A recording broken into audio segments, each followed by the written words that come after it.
নমস্কার, আপনারা দেখছেন এডুকেশন মাইন্ডসেট। সন্তানের জেদ কখনো কখনো বাবা মার একটা সমস্যার কারণ হিসেবে দেখা দেয়। শুধু বাবা মার কেন, বাড়ির অন্যান্য বড়দেরও সেটা ভীষণ সমস্যার, মানে একটি পারিবারিক পরবর্তী ক্ষেত্রে অশান্তি রূপে দেখা দেয়। সন্তানের জেদ কেন আসে, সন্তান কেন জেদ করে, এ বিষয়ে আপনারা খেয়াল করে দেখবেন যে যখন সন্তান এই জেদ করছে তখন কিন্তু সে কোনো কিছু পেতে চায়। যেমন করেই হোক সে পাওয়াতে বিশ্বাসী, অর্থাৎ তার যে এই জেদ সৃষ্টি হয়েছে বা জেদ সে করছে, পূর্বে কিন্তু এই জেদ করেই সে হয়তো তার যে লক্ষ্য ছিল, অর্থাৎ কোনো কিছু পেতে হবে, সেটা সে পেয়ে এসেছে। এখন সেখান থেকে তার মনে হয়েছে যে আমি যদি জেদ করি তাহলে কিন্তু আমি সেই জিনিসটা অবশ্যই পাব। ফলে সে পেতে চায়, মানে সে পেল, জেদের ফলে যে জিনিসটা পেয়েছে আবার সেই রূপটা আস্তে আস্তে বদলাতে থাকে, আবার নতুন কিছু পেতে চায়, আরও কিছু পেতে চায়। এখন সমস্যা কি হয়ে দেখা দেয় যে যখন অভিভাবক অভিভাবিকারা তাদের এই জেদটা পূরণ করা তাদের আয়ত্তের বাইরে চলে যায়, নিরুপায় হয়ে পড়ে, যখন আর পারে না তখনই শুরু হয় সংঘাত এবং তাদের উপর যে জেদটাকে কাটানোর জন্য সে নানান রকম পন্থা অবলম্বন করতে শুরু করে বাড়ির বড়রা। বিশেষ করে বড় হিসেবে তার প্রভুত্ব বিস্তার করা, বকাঝকা করা, এমনকি শারীরিক যে আঘাত, সেই শারীরিক আঘাতটাও করতে শুরু করে। ফলে পারিবারিক একটি অশান্তি শুরু হয়। কীরকম না, বাবা মার প্রতি পারস্পরিক একটি দোষারোপ করা শুরু করে, সেই দোষারোপ থেকে আরেকটি নতুন সমস্যার সৃষ্টি হয়। তো সব মিলিয়ে শিশুর জেদের কারণে একটি পারিবারিক অন্যরকম বাতাবরণ তৈরি হয়। ভেবে দেখতে হবে যে আমরা সন্তানের এই জেদ থেকে কি করে বেরিয়ে আসতে পারি। প্রথমত, সন্তান যখন জেদ করছে তখন আপনি তাকে সম্পূর্ণ উপেক্ষা করুন।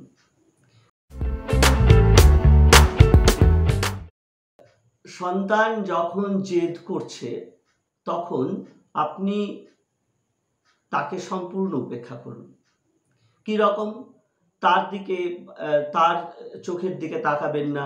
সে যা বলছে, যেটা আমি নিতেই হবে, আমাকে এটা দিতেই হবে, বা আমি এখানে যাব, যেমন করে হোক সেটা যে পাওয়ার জন্যে কাঁদছে, হাত পা ছুটছে, জিনিস নষ্ট করছে, এগুলো জাস্ট ইগনোর করুন। কোনোভাবেই তার মনোসংযোগ ঘটাবেন না। অর্থাৎ মনোসংযোগ ঘটাবেন না বলতে আমি এটা বলতে চাইছি, তাকে যদি সেই সময় আপনি বোঝাতেও চান, সেই সময় যাতে বকাঝকাও করেন, সেটাও কিন্তু তার প্রতি একটা প্রচ্ছন্ন, তার প্রতি একটা আপনি মনোসংযোগ সৃষ্টি করছেন সেটা প্রমাণ হয়। সেটা কোনোভাবেই করা যাবে না। অর্থাৎ জাস্ট ইগনোর করতে হবে, তাকে উপেক্ষা করতে হবে। তুমি যা করছো করো, আমি এ ব্যাপারে কোনো বিষয়ই তোমার আমি সমর্থনে যেমন করছি না, আমি তোমার ব্যাপারে কোনো আগ্রহ দেখাচ্ছি না। এইটা দীর্ঘ সময় করতে থাকুন। দীর্ঘ সময় বলতে 15 মিনিট, আধ ঘন্টা। দেখুন সে কাঁদতে কাঁদতে কাঁদতে কিন্তু একটা সময় এসে সে বুঝতে পারবে যে আমার যে পন্থা, সেই পন্থাতে আমি পৌঁছতে পারছি না, কাজেই আমার কোনোভাবেই এইটা লাভ করতে পারবো না। দ্বিতীয় নম্বর কি করবেন? সাময়িক তার যে প্রাপ্য অধিকার বা তার যে প্রতিদিনের যে চাওয়া, প্রতিদিনের যে পাওয়া, সেগুলো সাময়িক কমিয়ে দিন। কমিয়ে দিন বলতে যেমন তাকে আপনি খেতে দিচ্ছেন, খাবার কম দিন একথা বলছি না, কিন্তু যে আন্তরিকতার সঙ্গে তার সাথে আপনি আচরণ করতেন, তাকে একটু বোঝানোর চেষ্টা করুন যে তোমার এই জেদের ব্যাপারে আমি কিছুটা বিরক্ত। যেমন ধরুন সারাদিন পর হয়তো বাবা বাড়ি ফিরছে, বাবা সাধারণত বাড়ির থেকে বাইরে থেকে কিছু খাবার নিয়ে আসছে, সন্তান প্রথমে নিজেই খুলে খেতে চায়, সেটা একটু ইগনোর করুন। খাবার দরকার হলে না আনতে অভ্যাস তৈরি করুন। এছাড়াও কি এই যে কোলে নিয়ে আদর করা, একটু দূরে থাকার চেষ্টা করুন।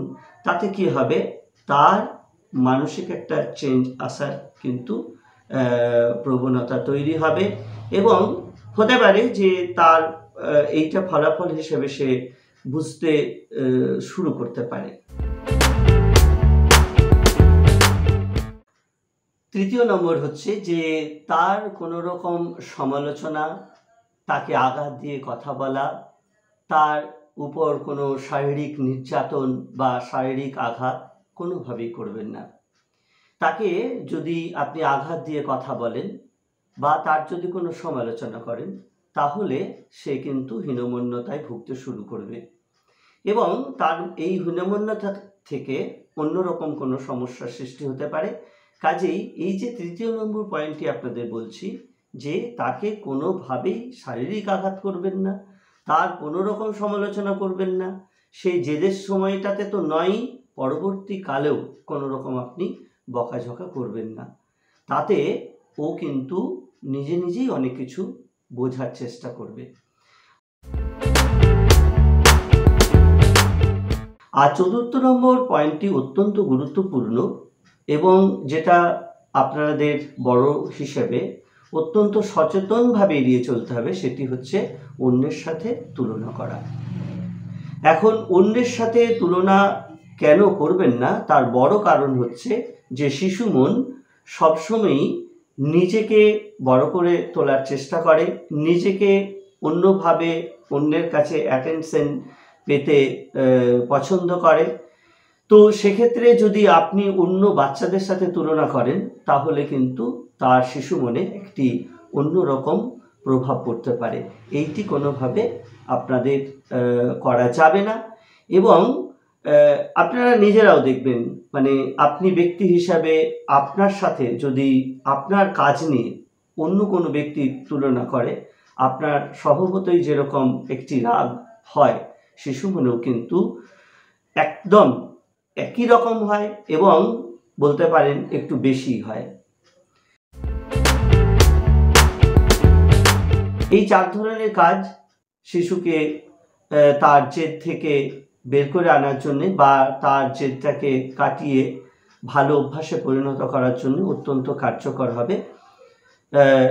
আপনাদের ভিডিওটি যদি ভালো লাগে, আপনারা চ্যানেলটি যদি এখনও সাবস্ক্রাইব করে না থাকেন, সাবস্ক্রাইব করবেন, অন্যকে শেয়ার করবেন।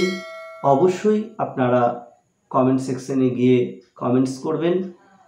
সবাই ভালো থাকুন, সুস্থ থাকুন। নমস্কার।